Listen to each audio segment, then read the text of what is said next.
Favourite serials இனி டிவிக்கு முன்பே சன் நெக்ஸ்ட் ஆப்ல ஜாலியா எல்லாருக்கும் முன்னாடியே பாருங்க. இப்பவே சன் நெக்ஸ்ட் ஆப்பை டவுன்லோட் பண்ணி சப்ஸ்கிரைப் பண்ணுங்க. புனிதாம்மா, சரவணன் தம்பி. அண்ணா ஒரு நிமிஷம்.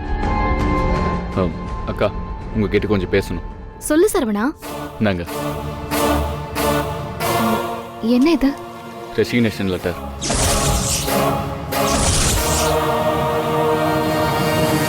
ரெசிக்னேஷன் லெட்டரா? என்ன சொல்ற நீ? நீ தெரிஞ்சுதான் இதை பண்ணிருக்கியா?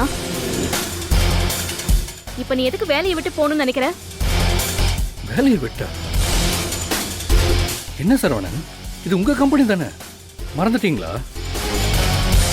இந்த கம்பெனில உங்களுக்கு ஷேரும் இருக்கு. நான் அந்த ஷேர் எதுவும் பண்ணல மாமா. நம்ம கம்பெனிக்கு இனிமேல் நான் வேலைக்கு வர மாட்டேன்னு சொல்லிட்டு போக தான் வந்தேன். இதை ஹெச்ஆருக்கு மெயிலாக அனுப்பியிருக்கேன். சரவணா, இப்ப எதுக்கு நீ இப்படி ஒரு முடிவு எடுத்திருக்க? நானும் தெய்வானியும் ரொம்ப காயப்பட்டோம்க்கா. இனி யார் அடையாளத்துக்கும் பின்னாடி இல்லாம எனக்குன்னு ஒரு அடையாளத்தை உருவாக்கணும்னு நினைக்கிறேன். அதுதான் எங்களுக்கு பிறக்க போற குழந்தைக்கு நான் கொடுக்குற மரியாதைன்னு நினைக்கிறேன். என்னடா? நல்ல விஷயம் தான் சரவணா. ஆனா அதை நீங்க உங்க கம்பெனில இருந்து செய்யலாம்ல? இல்ல மாமா, சமீபத்துல எங்களை சுத்தி நடந்த விஷயத்துல நானும் தெய்வானியும் ரொம்ப உடைஞ்சு போயிட்டோம். எல்லாரும் அவங்க தரப்புல இருந்து என்ன வேணாலும் சொல்லலாம்.